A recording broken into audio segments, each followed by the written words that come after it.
मेरे श्रोताओं, भगवान की कोई भी कथा हो, हर कथा से हमें शिक्षा मिलती है। हर कथा से हमें शिक्षा मिलती है और कभी भी भगवान की कथा में शंका नहीं करनी चाहिए। जिन लोगों ने शंका की उन्होंने दर दर की ठोकरें खाई।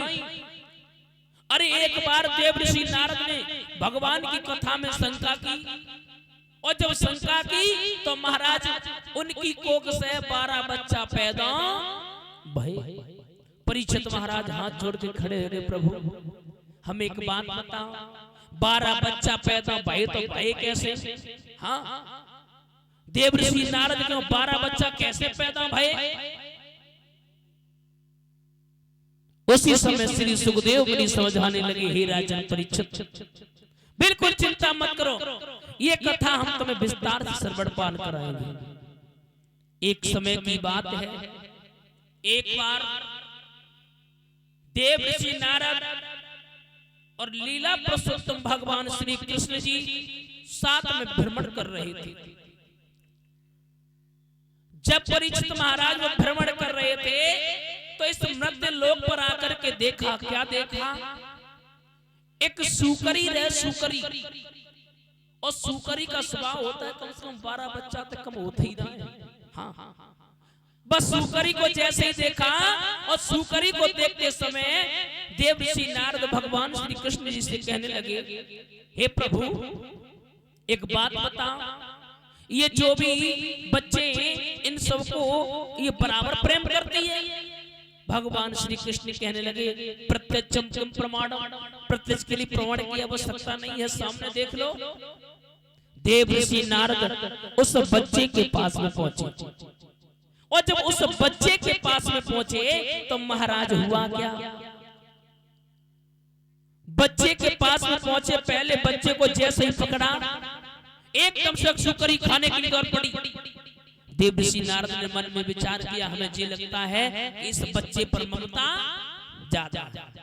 दूसरा बच्चा पकड़ा, फिर खाने के लिए दौड़ पड़ी।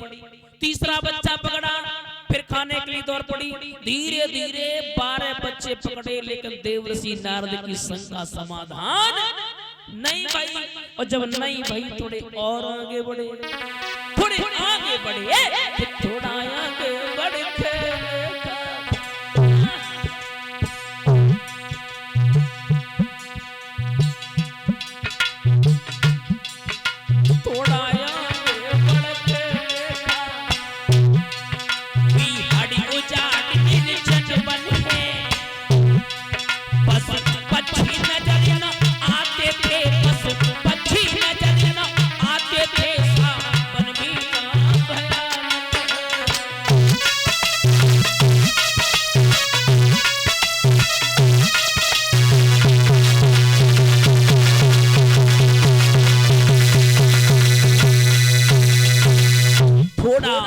बढ़कर के देखा, विहड़ उजाड़ निर्जन वन है, बस पक्षी भी नजर नहीं आ रहे।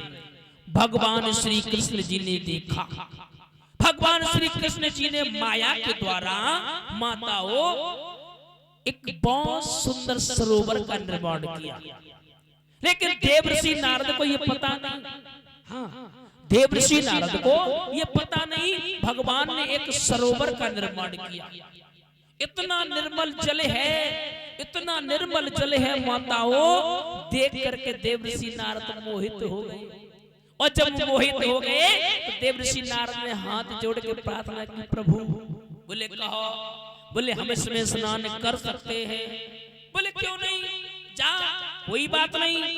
मेरे श्रोताओं, देवऋषि नारद चले और जब देवऋषि नारद चले तो उस जल में प्रवेश किया और जल में जब प्रवेश किया तो महाराज भगवान ने अपनी लीला दिखलाई कि नारद बाबा ने और लगाई डुबकी और नारद के तन की और है गई कुड़की। कैसी लीला परमेश्वर की, नारद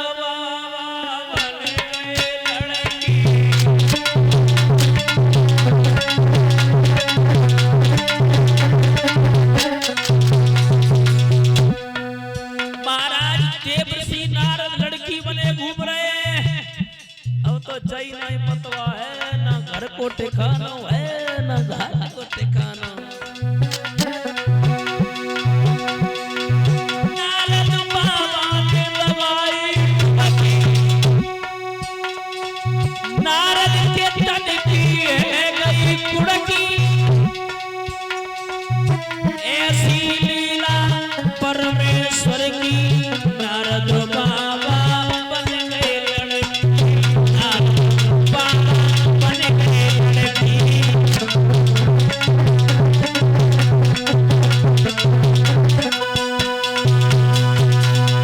परीक्षित महाराज देवर्षि नारद लड़की बने घूम रहे।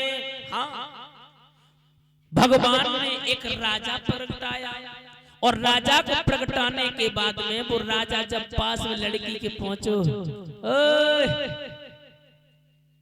कहाँ रहती हो? बोले नहीं जानती। तुम्हारा नाम क्या है? बोले नहीं जानती। कहाँ की रहने वाली हो? बोले नहीं जानती। शादी हो गई? और जैसे ही शादी की बात कही है, परीक्षित महाराज लड़ुआ फूटने लगेगा। और शादी को बू लड़ुआ है, जय मिल गो बू दुखी, और जय नहीं मिलो भैया बू दुखी। जय मिलो ना बू सबसे ज्यादा दुखी। जब शादी की बात कही, अरे भैया कि समझी हो गई अपने मन में, होरी ठट्टी लीली पास बुलाई।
शादी की बात कही है तो दद्दा पास में बुलाया। हुआ क्या?